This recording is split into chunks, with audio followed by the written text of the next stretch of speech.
Hey guys, welcome to another episode of 0 to 60. This is going to be a quick review on my latest eBay and Amazon purchase. It is the cheapest motorized wireless phone charger car mount that I could get my hands on, and for $30 US, it seems pretty good. And in this video, we're going to put it through its paces, make sure it can definitely charge the iPhone 8 Plus wirelessly, maintain a charge, and that it also holds the phone securely. So let's jump right into it. Yeah, the package comes in a box. It's nothing too special. One thing I do quite like about Acumen, although obviously the products are made in China, the company is actually based in California, so a lot of their English is actually quite good. All the instructions, any interaction with them, it's actually all makes sense. So it's a nice change from typical cheaper based products. So in the box, looks like you get a user manual, which I'm a man, so I'm not going to use. The 12 volt USB twin port adapter, which is nice. A micro USB cable, the actual charger itself, and then the vent mount. So what I might just do is get it powered up and make sure it is going to charge my phone wirelessly. So something else that I really wanted to find with a phone charger, I didn't want to have it to be like a two-handed job to put the phone in and clamp it in place. This actually has an infrared sensor, so it's supposed to pick up when you're trying to put a phone into it. Let's see if it works. It did, it opens up and then it clamps it. And she's charging. It really grabs the phone, and the light goes blue. Okay, it works. I just want to make sure it would charge my phone through the case.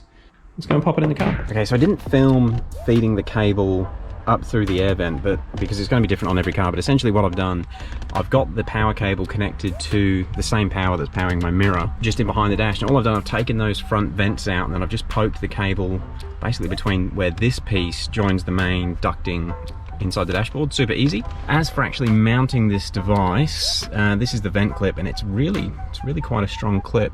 I just want to show you how much movement. So that's obviously just clipped on nice and easy, and that's really, it's quite solid. That's not bad. Okay, I'm happy with that. So I'll mount that to the main piece and we'll get it on the vent. Okay, so it's mounted on the vent. What I've done, I've positioned the light sensor goes nuts.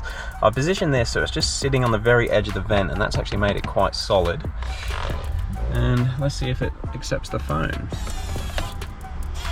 It does, and it starts charging straight away. I'm pretty happy with that. And to release it, you've just got to push that button on the back. See it, that silver button? It's like a touch button, and let you have the phone back. That's quite easy. I like it. All right, let's take it for a drive and make sure she doesn't move too much.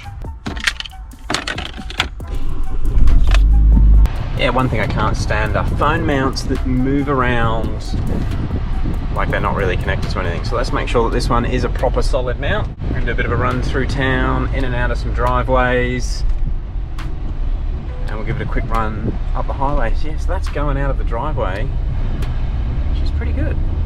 All right, we'll come back in a second once we're up to some different speeds. So that's cruising at 60 kilometers an hour. So, I mean, this is the Megane, so it's quite a harsh ride, and she's pretty solid. I'm happy with that. Let's get out onto the highway and see what it's like.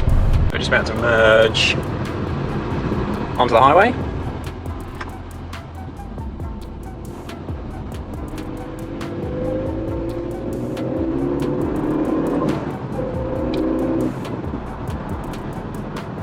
And we're at highway speed, so I'd say this passes the vibration test. And it's charging. Nice. So the phone was fully charged when I started this drive. I'm going to take it on I'll probably do a 10-minute drive, and we'll see if it maintains the 100% charge whilst the screen's on. Just a little update. I'm going around some cobbled roads, and it's wobbling a bit, but it's not bad. And that is an iPhone 8 Plus. It's quite a heavy phone. It's doable. Oh my god, it's so rough. Although the GoPro stabilization is probably going to hide it.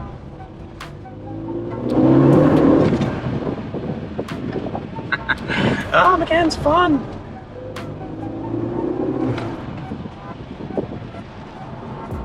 Anyway, yeah, we're still at 100%. We'll keep rocking on.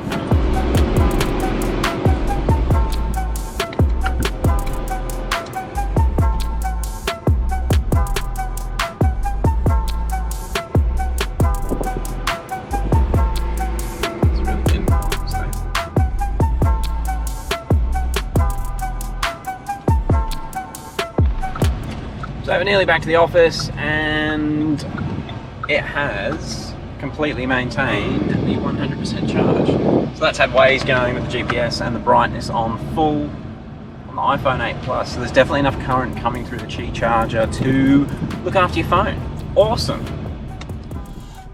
So I just got back from that test drive, and there's two things I just want to point out that I didn't mention at the start of the video. It keeps opening and I get near it. The actual casing, all of the outside parts of the phone holder that you might accidentally hit your phone on are actually covered in a soft rubber-like paint. And I guess it's just so that there's no chance of accidentally scratching your phone, which is a good thing. The other thing is the way this bracket clamps on is really well designed. It's actually got a hook on the end of the claw, I suppose you could call it, which hooks on and it stops you from pulling. Like you can see that there, it's pulling the vent away from the dashboard. It really does clamp on, and it's very, very strong. It's much. I've had these cheap phone holders forever. Not a wireless one. This is one of my first wireless ones. But they're never as sturdy as this. This one's actually a very sturdy mount with a big iPhone in there. Very happy with it. I know this isn't our normal sort of video. Oh my God, shut up. I know this isn't our normal sort of video. But our mirror videos keep getting lots of views. So I thought I'd do a quick review on this phone holder. If you've enjoyed it, give it a thumbs up. If you haven't, give it a thumbs down. We like the interaction. We want to know what to do with the channel. And we'll catch you on the next one. Thanks for watching. Cheers.